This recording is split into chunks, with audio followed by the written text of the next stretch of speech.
Nightscape. I'm author CJ Peterson with my co-host, author Michael Scott Clifton over there. We've had a few weeks break. So welcome back, first of all. Second of all, how was your cruise, Mike? I know that's why you were gone. Oh, we hated every minute of it, CJ. Yeah. Always. I mean, we loved it. I mean, you're on a big hub in the middle of the ocean with waited on hand and foot. You don't have to do anything. Could eat until you fall over. So what's to like about all that? We had a great time. We've been on, of course, we don't probably go cruising as much as you and Trevor do, but we've been on 6, 7, maybe 8 cruises. This might have been our 8th cruise. Mm-hmm. But we haven't been on one since before COVID. So it's been 5 years. We were supposed to go on a cruise for our 40th anniversary, which ironically enough fell the same year as COVID and all the shutdown. Yeah. We got the last cruise as it came in. They shut them down like right after we docked. So and anyway, after that, you heard horror stories of cruises like floating petri dishes with sick, and so we just put it off until the coast was clear, so to speak, to use a cliche. But and we were visiting before we started the podcast. I've been digging potatoes. My late father-in-law would shoot me if he said pulling. No, you dig potatoes. That's what he says. Anyway, for some reason, what's that? You do pull carrots, but you dig. You do. Yeah, you dig potatoes, as he was, and peas are not beans. That's another thing. And dinner is too. It's not supper. You don't say that for supper. But anyway, I've been digging potatoes for 2 straight days, and I'm still a row and a half from finishing. And today I started like at 6:30, 7 o'clock. Finally finished around 11. If anybody is within shouting distance of Mount Pleasant and you'd like some potatoes, look me up. I've got them out the kazoo. So anyway, we had a great time on the cruise, and June will start the first, I think, 7 or 8 Comic-Cons for me. Melanie and I will be going to the Mississippi Comic-Con in Jackson, Mississippi. That's June 24th and 25th. And we have never been to that one before, but the company that does these Comic-Cons, which used to be AvCons, is now VXV. They always do great Comic-Cons, and a lot of the vendors we run across, probably some of the same ones you, Trevor, run across as well, have really raved about the Mississippi Comic-Con. So we're looking forward to it. Not looking forward to the drive, but oddly enough, and I think we've mentioned this on the show before, there are closer places to go in Louisiana and Arkansas and Oklahoma and now Mississippi than about half the places that host Comic-Cons in Texas, because it's such a big state. It's closer to Jackson than it is to Austin. And and I've said it before, we've driven from San Diego, California to El Paso, and it takes the exact same time to drive that distance as it does to go from El Paso to East Texas. Well, it's amazing. We kind of set a limit on ourselves of 5 hours driving, and anything past that, we just decide that's a little too far to go. So Jackson is trying to remember. It's a little. It may not even be 5 hours, but anyway, it's the next book event that'll be going to. Been kind of a quiet for me anyway, CJ, spring as far as book events go, but that's okay, because we'll be wore out about 5 months from now on these Comic-Cons. So pretty much. I know.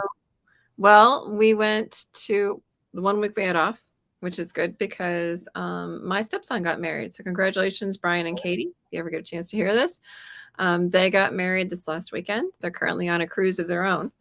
And yeah, it was fun. We went to the Grand Canyon. We took our daughter Casey with us. We went to the Grand Canyon first for like a few days and just kind of enjoyed the ride, enjoyed California. It ended up being in the Laguna Hills, Laguna Beach area.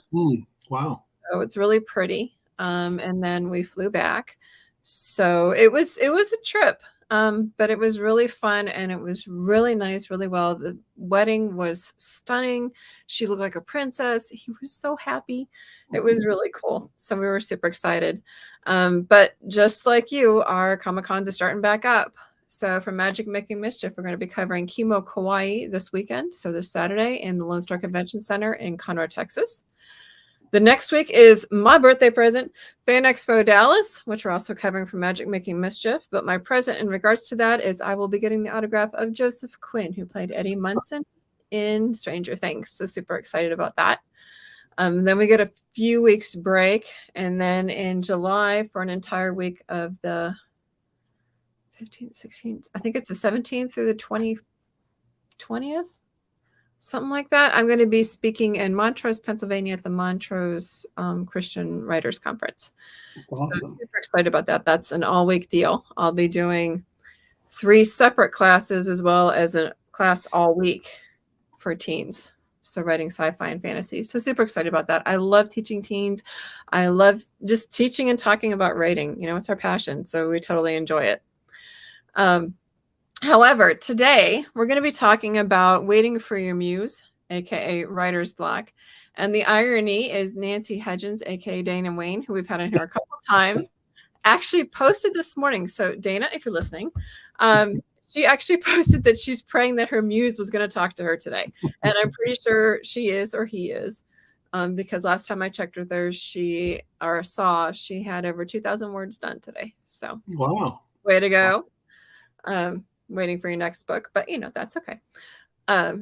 So the question is for you, do you ever get writer's block? How do you get through it? What are some tips and tricks? Mike, what about you?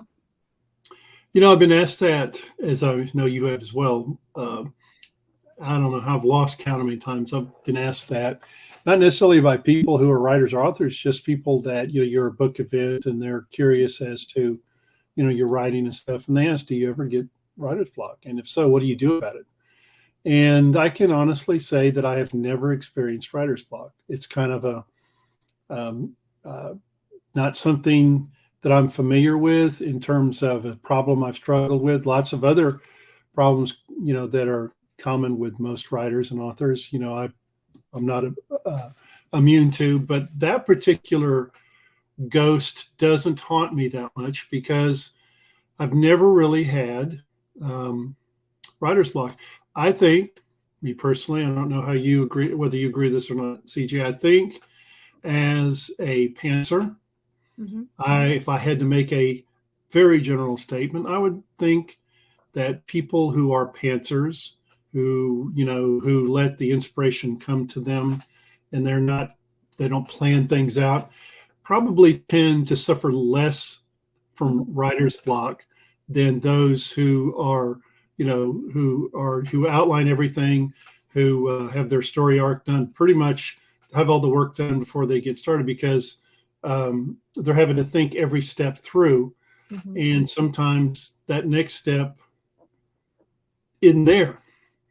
And but I think with pantsers, I don't know how you think about this, CJ. I think part of the advantage, if you want to call it that, of being a pantser, you know, letting the inspiration come to you, is that oftentimes things that you are writing about, it's not a question of the next scene, the next step, the way to finish the next idea, to try to finish the chapter. It's which one are you going to choose, you know? And choose your adventure books we used to read growing up. Yeah, sift them out. You know, which one is, you know, and sometimes I get stuck more on that than I do writer's block because, you know, man, that's a great idea, but this is a great idea too. So I don't have that problem. I will say that of the people that I know of that have suffered from writer's block,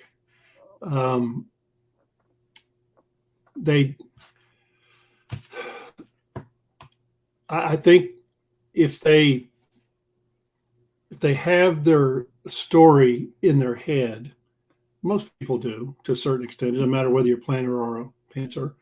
If you already have the story in your head and you've got a general idea of the the characters and how the story is going to start and how it's going to end, you can it's not that great a reach to fill in the blank. You just have to kind of think about it for a while. I mean, what do you think? Well, I think sometimes we put too much pressure on ourselves as authors. Mm-hmm. That is a thing. And when you do sometimes hit that roadblock.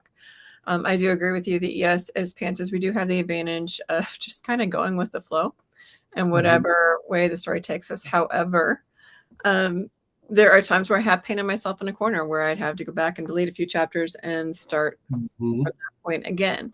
So sometimes if you are a pantser and that does happen to you, don't be afraid to delete the chapters. Mombirilla says, hi, Mombi. Don't be afraid to delete the chapters. Don't be afraid to, maybe not even delete, just set them aside. Like cut them off the Word document and paste them onto another for maybe a later story or a later storyline somewhere else. But when it comes to my writing, a lot of times a certain song will trigger it. That's right. So, yeah. So I can probably tell you exactly which songs did which books. It's that predictable. And sometimes people have told me what the song was before I even told them. So they can usually pick it up. But whenever I do hit that point, usually that song will trigger some sort of a scene. Hold on, Mombi says, that's my problem with stories. I can't bring myself to delete them, so they sit there and finish. That's not necessarily a bad thing, as long as you go back to them later. But what I would do is a certain song would trigger a certain scene in my mind. And that's the only thing that was technically planned in my pantser attitude, I guess. So that's the one thing I had to get to. That's the one thing I had to get through. And so a lot of times what I'll do is I have a certain playlist in my head, and that particular song is in that playlist. And when I reach that scene, I just literally play that song over and over and over again. And some people have even said that they can almost feel the rhythm in the storylines that I have. So I kind of thought that was ironic that they can almost tell the rhythm of the writing. But whatever it is that honestly triggered that story, whether it's a picture, whether it's a person, whether, it doesn't matter who it is, what it was, keep that in front of you.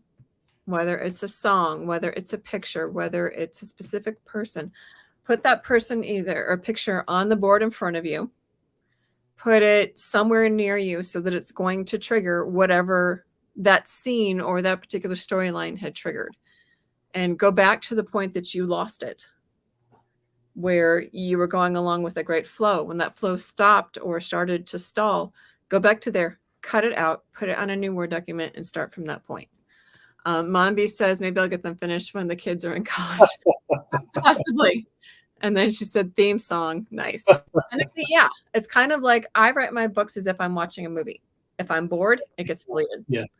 And so kind of, yeah, they could almost be the song for the whatever movie of that book is it's ever made. It could pretty much just be the song for it. So it's kind of a theory and a way of doing it. Sometimes people have certain habits that they have to do in order to sit down to write. Sometimes some people are superstitious.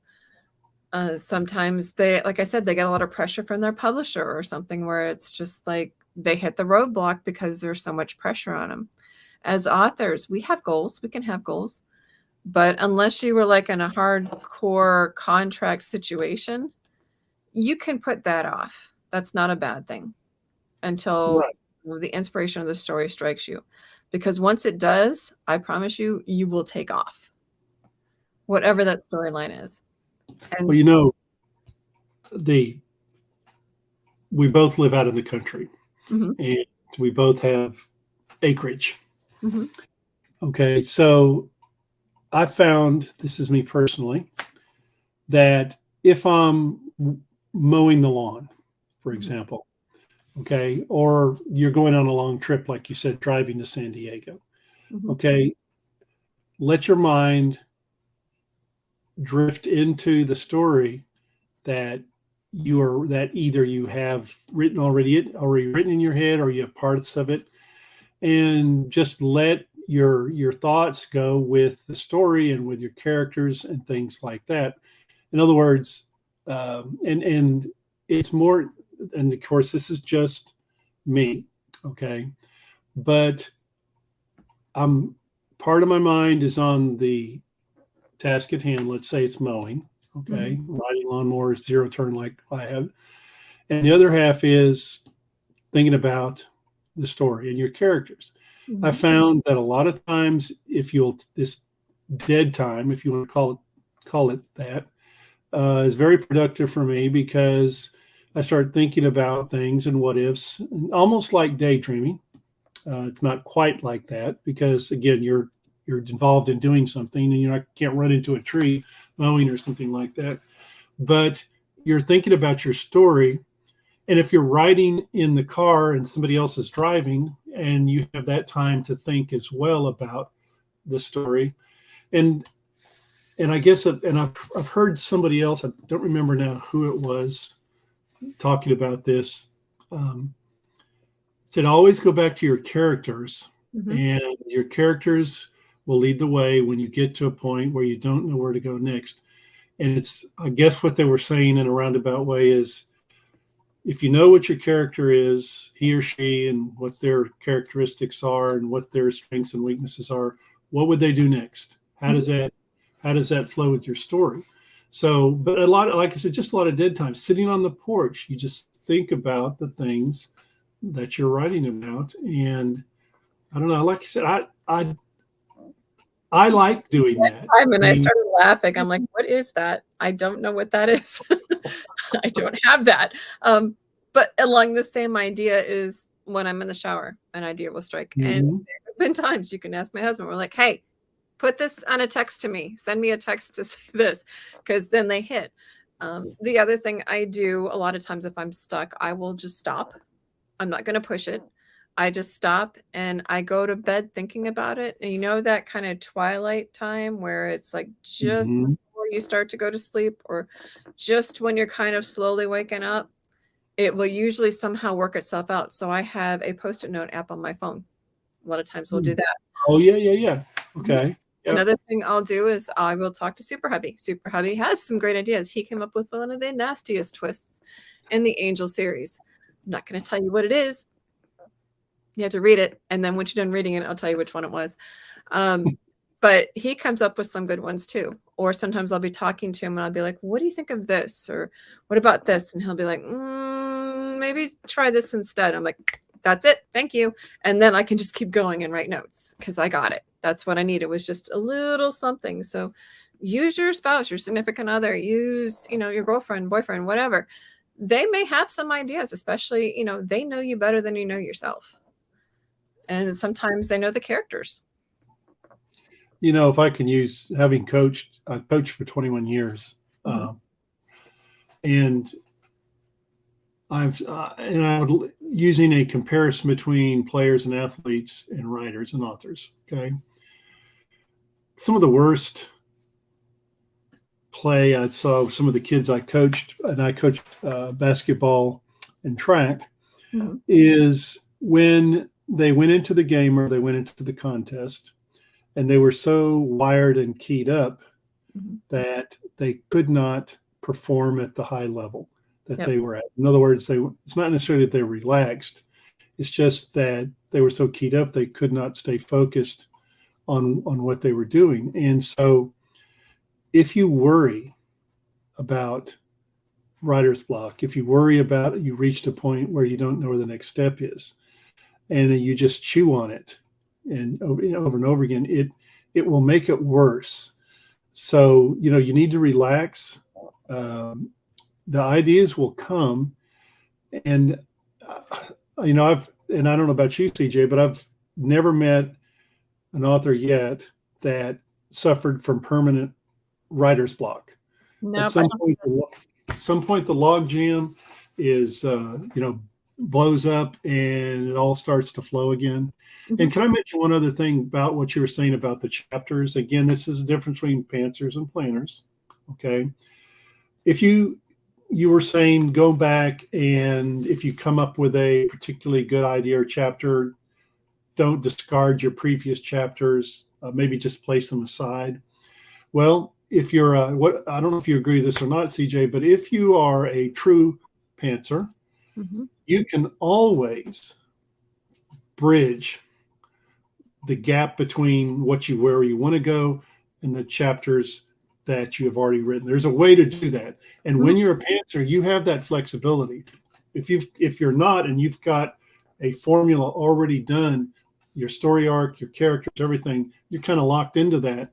And it does tend to be almost impossible to go back and make a change. But if you're a pantser, I think you know, if you're creative, and I know that you are, and I've know, you know, you can go back and you can actually build a bridge. Maybe it's one chapter, maybe it's two, Mhm. uh, you know, but it's possible to put those together without having to throw the baby out with the bathwater, so to speak. At least I found it to be that And way. I don't even say that because it might be a good scene to start another book.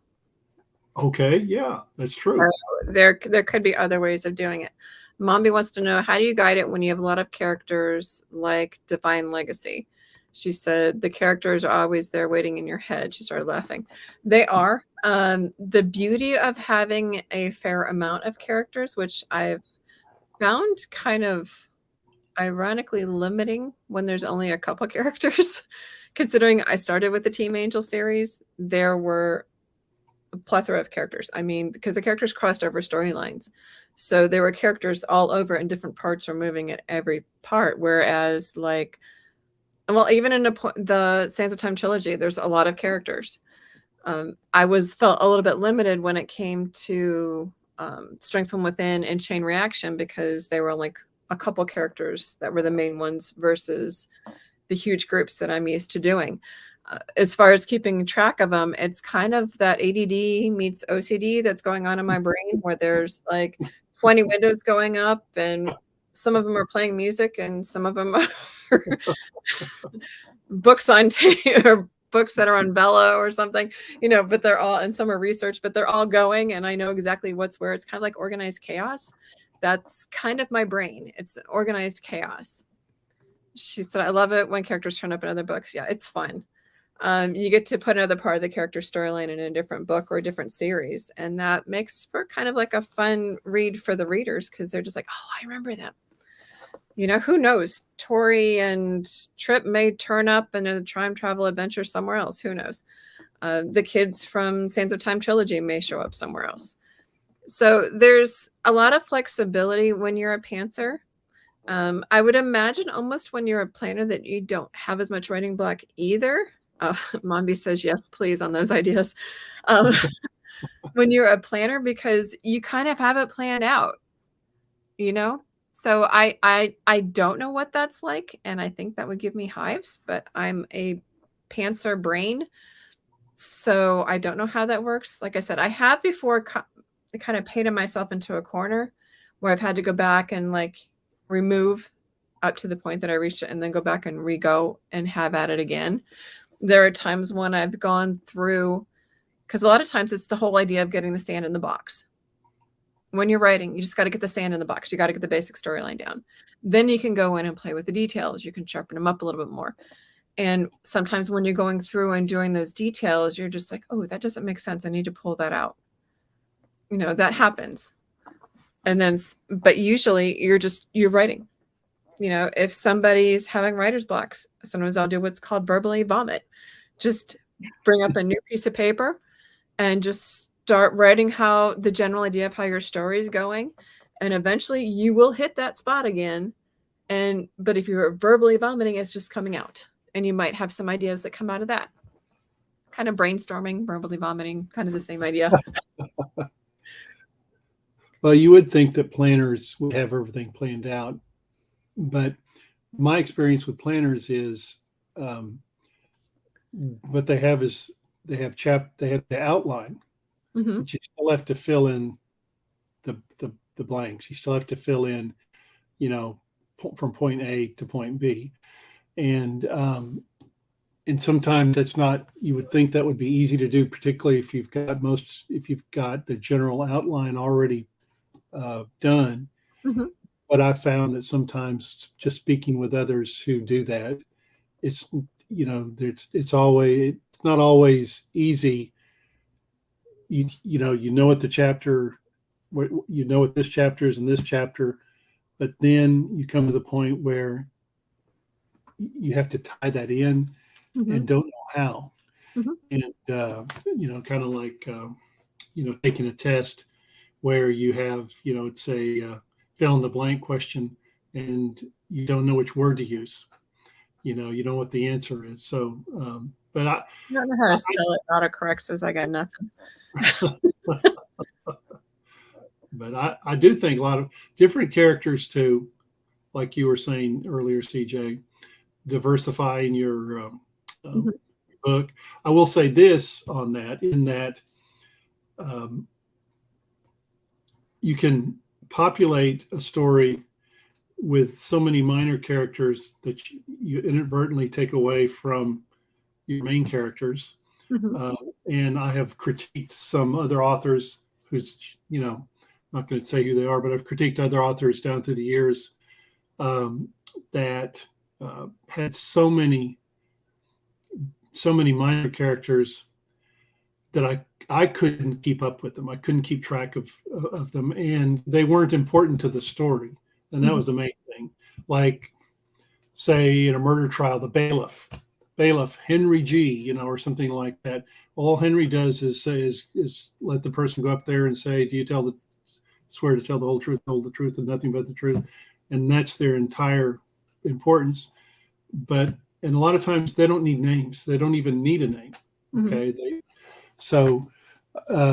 But I do understand with interesting minor characters, because I know with you, especially with your writing, CJ, you have different stories that you can actually go from there and write about those minor characters, form whole new series or whole new angles on the books, the series that you write. So that's important. Those minor characters actually ended up going, no, I'm staying and I'm going to be an important part of this. Especially with the Team Angel series, because it was such a big group, but that entire big group were part of the Angels, which allowed a lot more flexibility in storylines, because only part of them went and part of them stayed home. And so it's kind of like learning to function within a large unit. So it gets fun. Sometimes juggling them is a little bit difficult, but like I said, it's that whole ADD, OCD, alphabet soup of chaotic, organized chaos in my brain. It happens. I've learned to work with it. Don't fight it. That's another thing. When you are trying to write it, don't fight it. Another is confidence in your writing. Before I was published, I basically wrote the stories for me. I see. When I read them to Super Hubby, he's like, no. These need to be shared. This is not just for you. This needs to be shared. And so when you have somebody supportive beside you, it also strangely helps with writer's block. I know it sounds weird, but some people are like, well, I'm not a writer. You don't know that you're not a writer until you write. And that's what a amazing editor is for. They help out immensely. Make sure you've got it, or like a critique group that Mike's in, they can give you tips and tricks. You've got a story in there, write it, take it and run with it. It's given to you for a reason. And I tell people that a lot too, because they're like, I have a great story you need to write. And I'm like, no. If you have the great story, then you need to write it, because it was given to you, not me. And you can always go on a cruise to find interesting characters. Oh, yes. There are a plethora of characters and cultures and different things to people watching. Just people watching in general. That's right. A treat. Just go to a different state. You'll see all sorts of fun people. People are people at their core. And that's one thing to remember as well. They're at their core, the ultimate core. People are people no matter what time they're in, no matter what place they're in. Some are good, some are not so good. It just depends on their heart. If you know the motivation behind them all, then you will understand it all, and you should be able to write your story. And when you do hit those points, as Mike said, utilize your dead time. As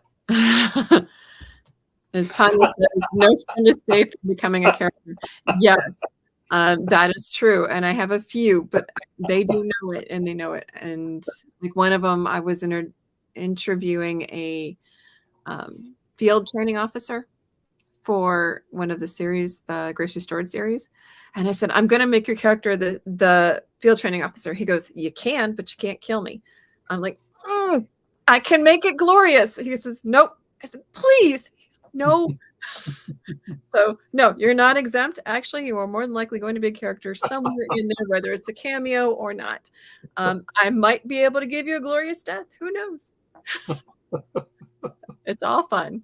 And that's the thing, is it's entertainment. That's the thing to remember as well. It's entertainment. It's not a field guide to the world and how it works. It's entertainment. Right. That's right. And don't put too much pressure on yourself. Enjoy it. Enjoy the process. Enjoy writing. Do you have any other last minute? We're a little bit over.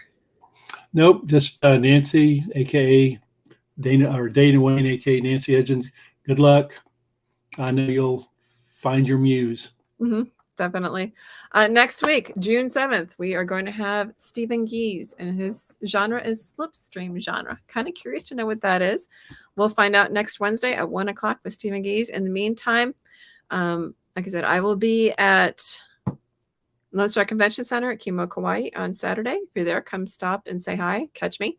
If not, I will also be at Fan Expo Dallas the following weekend on Saturday and a little bit on Sunday, but mostly Saturday. In the meantime, and then Mike will be where on the 28th? Jackson, Mississippi at the Mississippi Comic Con. Jackson, Mississippi Comic Con. So to find out more about us, make sure to go to cjpetersonwrites.com or michaelscottclifton.com, and you can go underneath our appearances pages to find out where we are, and we will catch you then. Till next time, have a good one.